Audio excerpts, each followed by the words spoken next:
दोस्तों ये कहानी ऐसे एंटिटी की है जो इंसानों को टपकाने के लिए उन्हें फॉलो करती है और इससे कोई छुप नहीं सकता। जिस इंसान को उसे टपकाना होता है वो उसे जमीन आसमान फाड़ कर उस इंसान को ढूंढ लेती है और इससे बचने का सिर्फ एक ही उपाय है, तुम्हें किसी लड़की के साथ दबाकर संभोग करना होगा। वीडियो काफी ज्यादा इंटरेस्टिंग होने वाली है तो वीडियो को एक लाइक कर देना और हमारे चैनल को सब्सक्राइब कर देना यार। मूवी की स्टार्टिंग में हम एनी को देखते हैं, वो बहुत डरी हुई थी और किसी चीज को देखकर भाग रही थी। तभी उसके डैड उधर आते हैं और उसे शांत करने की कोशिश करते हैं पर वो उधर से भाग जाती है। अगले सीन में हम उसे बीच पर देखते हैं जो अपने पेरेंट्स को कॉल करके कहती है, मैं आप दोनों से बहुत प्यार करती हूँ, मैंने आज तक जो भी गलती की हो मुझे माफ कर देना, मैं ज्यादा देर तक जिंदा नहीं रह पाऊंगी। फिर अगले दिन हमें उसकी डेड बॉडी मिलती है, उसे बहुत बेरहमी से मारा गया था, शायद इसे उसी चीज ने मारा था जिससे वो डर कर भाग रही थी। फिर हम जे को स्विमिंग करते हुए देखते हैं। फिर उसकी सिस्टर कैली भी उधर आती है और वो जे के नए बंदे ह्यू के बारे में पूछती है। जे शर्माते हुए बोलती है, आज हम डेट पे जाने वाले हैं। शाम को उसके दो दोस्त पॉल और रिचा आते हैं। डेट के बारे में सुनकर पॉल उदास हो जाता है क्योंकि वो जे को पसंद करता है। कुछ देर बाद ये दोनों मूवी देखने जाते हैं। इधर ह्यू को येलो ड्रेस में एक लड़की दिखती है। वो जे से पूछता है, क्या तुम्हें वो लड़की दिख रही है? जे कहती है, वहाँ पर तो कुछ भी नहीं है। ये सुनकर ह्यू की घबरा जाती है और वो जे को लेकर बाहर आ जाता है। फिर वो एक रेस्टोरेंट में डिनर करने जाते हैं और हम देखते हैं एक आदमी ह्यू की तरफ ही आ रहा है। अगले दिन कैली जे से बोलती है, कल की डेट कैसी रही, कुछ ऊपर नीचे तो नहीं हुआ? जे कहती है, यार कल ह्यू अलग तरीके से बिहेव कर रहे थे। फिर रात में जे ह्यू से मिलने जाती है और वो दोनों कार में ही घुसड़म घुसड़ा करने लगते हैं और ह्यू जॉनी सिन से भी ज्यादा फुर्ती दिखाकर ह्यू को बेहोश कर देता है और जब उसे होश आता है वो अपने आप को एक चेयर पर बंधा पाती है और वहाँ ह्यू भी होता है। वो कहता है, मेरे पीछे एक एंटिटी पड़ी है जो मुझे भगवान को प्यारा करना चाहती है क्योंकि मैंने एक लड़की की दबाकर ठुकाई की थी, तब से मेरे साथ ऐसा हो रहा है और इससे बचने का एक ही तरीका है, मुझे किसी के साथ जल्द से जल्द दबाकर संभोग करना होगा और इसलिए मैंने तुम्हारी दबाकर ठुकाई की और अब ये कर्ज तुम्हें ट्रांसफर हो गया है और अब ये सब चीज तुम्हें भी दिखाई देगी और फॉलो करेगी, पर ये बहुत स्लोली तुम्हारे पास आएगी और ये काफी चालाक है। ये तुम्हारे पास किसी भी रूप में आ सकती है। अगर तुम पकड़ी गई तो ये तुम्हें टपका देगी वरना ये मुझे मार देगी और मुझे मारकर उस बारटेंडर के पीछे पड़ जाएगी जिसकी मैंने जम के ठुकाई की है और अब तुमसे जितना जल्दी हो सके तुम किसी के साथ पलंग तोड़ के ये कर्ज उसको ट्रांसफर कर देना। और इसी दौरान वो डायन उनके पास पहुंच जाती है। अब जे भी उसे देख सकती है। तभी ह्यू उसे कार में बैठाकर उसे घर ड्रॉप कर देता है जहाँ जे के दोस्त उसे संभाल लेते हैं और उधर पुलिस भी आती है पर वो ह्यू को ढूंढ नहीं पाती क्योंकि वो दूसरे शहर से आया था और उसे वहाँ कोई नहीं जानता था और वो इधर किराए पर रहता था। वो जे को ये कर्ज देकर अपना टाउन वापस लौट गया है। कुछ दिनों बाद जे स्कूल जाती है और वहाँ देखती है एक हॉस्पिटल वाली ड्रेस में एक बुढ़िया उसकी तरफ आने लगती है। जे समझ जाती है ये वो एंटिटी है और वो अपने क्लासरूम में भाग जाती है पर तभी वो एंटिटी उसे फॉलो करती है।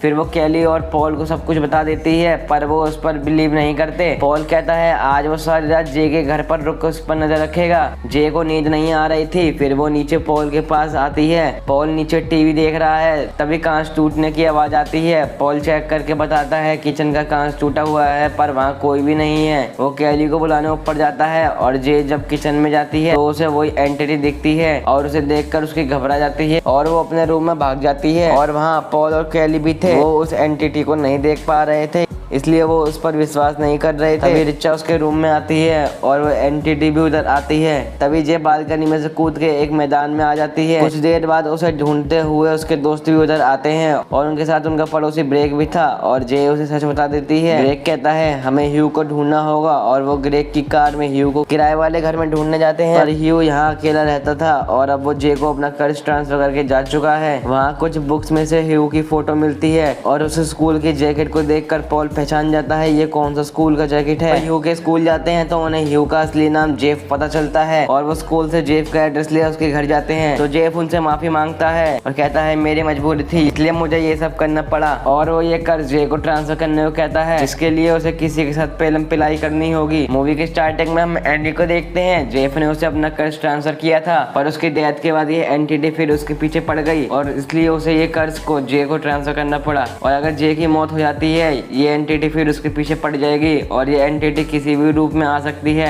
इसलिए जे को सावधान रहना पड़ेगा। अब जे को बचाने के लिए उसके दोस्त ग्रेग के फार्म हाउस पर आते हैं और ये लोग बीच पर मस्ती कर रहे थे, तभी रिचा के रूप में वो एंटिटी आ जाती है और जे पर हमला कर देती है। पॉल उसे बचाने की कोशिश करता है और वो एंटिटी उसे भी चोट पहुंचा देती है। फिर वो एक बोट हाउस पर आ जाते हैं और जे उसे पिस्टल से उड़ाने लगती है, पर उसे कुछ फर्क नहीं पड़ता। फिर जे दरवाजा बंद कर देती है, पर वो एंटिटी पॉल के रूप में उस दरवाजे को तोड़ देती है। फिर जे ग्रेग की कार लेकर भागने लगती है। उसके दोस्त उसे रोकने की कोशिश करते हैं, पर वो नहीं रुकती और उसका एक्सीडेंट हो जाता है। और जब उसकी आंखें खुलती हैं, वो अपने आप को हॉस्पिटल में पाती है। जे को डर लग रहा था कहीं वो एंटिटी यहाँ ना आ जाए। ग्रेग को जे के साथ संभोग करना था, जिससे ये कर्ज उसे ट्रांसफर हो जाए, और जे भी मान जाती है और वो दोनों हॉस्पिटल में ही पलंग तोड़ने लग जाते हैं। कुछ दिन बीत जाते हैं, पर जे को वो एंटिटी नहीं दिखती, पर उसे ग्रेग की चिंता हो रही थी क्योंकि वो एंटिटी ग्रेग के पीछे पड़ी होगी। ग्रेग कहता है उसे अभी तक कोई एंटिटी नहीं दिखी और ये सब एक वहम है। जे की दिमागी हालत ठीक नहीं लगती और उसी रात जे ग्रेग को देखती है और वो समझ जाती है वो ग्रेग नहीं, वो ही एंटिटी है। वो ग्रेग को कॉल करती है, पर ग्रेग का फोन बिजी था। जब कोई दरवाजा नहीं खोलता तो वो खिड़की तोड़कर अंदर घुस जाती है और जे भी उसी के पीछे जाती है और देखती है वो एंटिटी ग्रेग के मॉम के रूप में ग्रेग का रूम नॉक कर रही है। जे कहती है ग्रेग प्लीज दरवाजा मत खोलना, तुम्हारी जान खतरे में है, पर ग्रेग को कुछ समझ में नहीं आता। वो दरवाजा खोल देता है और वो एंटिटी उसे मार देती है और फिर से जे के पीछे पड़ जाती है और ये सब जे पॉल को बताती है और पॉल अब जे के साथ पलंग तोड़ना चाहता था जिससे वो एंटिटी पॉल के पीछे पड़ जाए, पर जे ऐसा नहीं चाहती थी और अब ये सारे दोस्त उसे एंटिटी को बिजली का झटका देकर मारने की कोशिश करते हैं। कुछ देर बाद वो एंटिटी उधर आती है, पर वो बहुत चालाक होती है, वो उनका प्लान समझ जाती है और इलेक्ट्रिक डिवाइस को जे के ऊपर ही फेंकने लगती है और तभी कैली उसके ऊपर एक कपड़ा डाल देती है और पॉल उसे शूट कर देता है और वो पानी में गिर जाती है, लेकिन फिर भी जे को नहीं छोड़ती और उसका पैर पकड़ लेती है। तब पॉल उसके खोपड़े में गोली मारता है और वो जे को छोड़ देती है। चेक करने पर वो एंटिटी नहीं दिखती, सिर्फ खून दिखता है और उनका ये प्लान भी फेल हो गया था। अब उसे ना चाहते हुए भी पॉल के साथ पलंग तोड़ना पड़ता है। कुछ दिन बाद पॉल को कुछ लड़कियां दिखती हैं, वो सोचता है वो उनके साथ पलंग तोड़ के अपना कर्ज उन्हें ट्रांसफर कर देगा, पर उसकी उनसे बात करने की हिम्मत नहीं होती। फिर पॉल को वो एंटिटी नहीं दिखती। जब मूवी एंड होती है हम देखते हैं वो एंटिटी उसी के पीछे चल रही है और यहीं पर ये मूवी एंड हो जाती है। तो दोस्तों कैसा लगा आपको ये हमारा एक्सप्लेनेशन? तो दोस्तों अगर ये आपको हमारी वीडियो पसंद आई दोस्तों वीडियो को एक लाइक करें और चैनल सब्सक्राइब करना ना भूलना। मैं मिलता हूँ आपसे किसी और इंटरेस्टिंग वीडियो में, जब तक के लिए टेक केयर एंड बाय।